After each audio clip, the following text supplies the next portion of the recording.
Brought you by UTL solar 78,000కు subsidy పొందండి. సబ్సిడీతో UTL on grid solar system ను ఇన్స్టాల్ చేసుకోండి. తెలంగాణలో అధికారం దక్కించుకున్నాక కాంగ్రెస్ పార్టీ చాలా ఆపరేషన్స్ చేపట్టింది.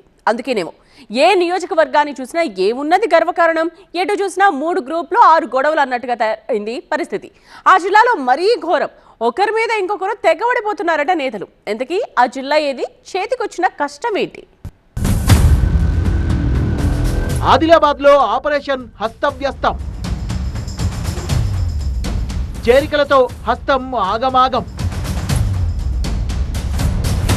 గోడ దూకొచ్చిన బ్యాచ్ ఒకవైపు, పార్టీని కాపు కాచిన బ్యాచ్ మరోవైపు. నడిదాకా బీఆర్ఎస్ కంచుకోటగా ఉన్న ఉమ్మడి ఆదిలాబాద్ లో ఊహించని స్థాయిలో బలాన్ని పెంచుకున్న కాంగ్రెస్ పార్టీ ఇప్పుడు కకావికలంగా తయారైంది. జిల్లాను ఖిల్లాగా మార్చుకునేందుకు అసెంబ్లీ ఎన్నికలకు ముందే స్కెచ్ చేసిన హస్తం పార్టీ గడ్డం వివేక్ ను బీజేపీ నుంచి లాగేసి చెన్నూరు స్థానాన్ని గెలిచింది. ఆ తర్వాత ఎంపీ ఎన్నికల సమయంలో మాజీ మంత్రులు ఇంద్రకరణ్ రెడ్డి, వేణుగోపాలాచార్యుల్ని, మాజీ ఎమ్మెల్సీ పురాణం సతీష్, మాజీ ఎమ్మెల్యే కోనేరు కోనపల్లిని పార్టీలో చేర్చుకుంది. కాంగ్రెస్ పార్టీ ఒకటి తెలిస్తే పరిస్థితులు ఇంకోలా తయారయ్యాయంట. పాత కొత్త నేతల కలయిక కుదరక ఆసిఫాబాద్ జిల్లా కాంగ్రెస్ లో ఆధిపత్య పోరు ముదిరినట్టు కనబడుతోంది. ముఖ్యంగా జిల్లాలో 3 ముక్కలాట నడుస్తోందట. జిల్లా కాంగ్రెస్ అధ్యక్షుడు విశ్వప్రసాద్, నియోజకవర్గ ఇన్ఛార్జ్ శ్యామ్ నాయక్ల మధ్య పచ్చగడ్డి వేస్తే భగ్గుమనేలా ఉందట. బీసీ రిజర్వేషన్లపై అవగాహన కార్యక్రమంలో గొడవ కారణంగా శ్యామ్ నాయక్ నిరసనకు దిగి అరెస్ట్ అవడం సంచలనంగా మారింది. రచ్చ కొనసాగుతుండగానే పార్టీ పెద్దలు మరోసారి ఆపరేషన్ ఆకర్షకు తెరలేపడం అగ్నికి ఆజ్యం పోసినట్లయింది. ఆసిఫాబాద్ మాజీ ఎమ్మెల్యే బీఆర్ఎస్ నేత ఆత్రం సక్కుకు కాంగ్రెస్ కండువా కప్పిన హస్తం పెద్దలు లోకల్ లీడర్లకు పెద్ద శాఖ ఇచ్చారట. ఆత్రం సక్కు కాంగ్రెస్ తోనే రాజకీయ జీవితాన్ని ప్రారంభించినప్పటికీ బీఆర్ఎస్ లోకి వెళ్లారు. ఇప్పుడు మళ్లీ పాత గూటికే చేరుకున్నారు. ఆయన చేరిక నియోజకవర్గంలోని పాత హస్తం నేతలకు ఆనందంగా అనిపిస్తున్నా శ్యామ్ నాయక్, విశ్వప్రసాద్ వర్గాలు మాత్రం జీర్ణించుకోలేకపోతున్నాయట. సక్కు మాత్రమే కాదు, అనుచరగణం కూడా వస్తుంది కాబట్టి ఎక్కడ తమ అవకాశాలు చేజారిపోతాయని తీవ్ర ఆందోళన చెందుతున్నారట నేతలు.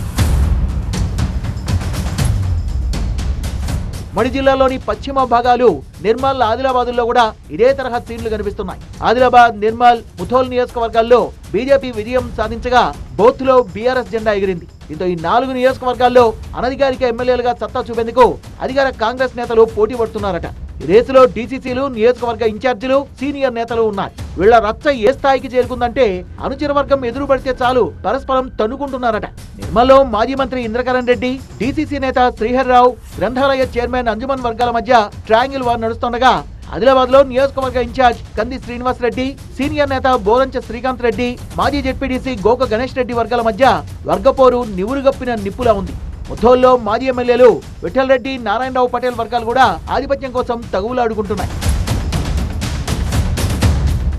కరెక్ట్ గా ఇదే సమయంలో బీజేపీ మాజీ ఎంపీ సోయం బాపురావు తిరిగి కాంగ్రెస్ గూటికి చేరడం ఇంకెంత రచ్చకు కారణమవుతుందో తెలియట్లేదని కాంగ్రెస్ వర్గాలే గుసగుసలాడుకుంటున్నాయి. నిన్న మొన్నటి వరకు అంతా మాదే అంటూ నియోజకవర్గంలో ఏకఛత్రాధిపత్యం వహించిన బోత్ నియోజకవర్గ ఇన్ఛార్జ్ ఆడే గజేందర్ వర్గం ఇప్పుడు సోయం రాకతో ఆగమాగమవుతోందట. భవిష్యత్ మళ్లీ డైలమాలో పడిందని ఆందోళన వ్యక్తం చేస్తున్నారట. అసలే వర్గపోరుతో సతమతమవుతున్న చోట ఆపరేషన్ ఆకర్షితో కాంగ్రెస్ పెద్దలు మరిన్ని మంటల్ని రాజేస్తున్నారనే అభిప్రాయం వ్యక్తమవుతోంది. ఇలాగే కొనసాగితే ఎన్నికల సమయానికి కుమ్ములాటలు తారాస్థాయికి చేరడం ఖాయమంటున్నారు లోకల్ క్యాడర్. అయితే కుమ్ములాటలు లేకుంటే అది కాంగ్రెస్ ఎందుకు అవుతుందనే వారు ఉన్నారు. మున్ముందంతా సెట్ అయిపోతుందిలే అని మరో వర్గం అభిప్రాయపడుతోంది. ఏం జరుగుతుందో చూడాలి. Brought you by UTL solar 78,000కు సబ్సిడీ పొందండి. సబ్సిడీతో UTL on grid solar system ను ఇన్స్టాల్ చేసుకోండి.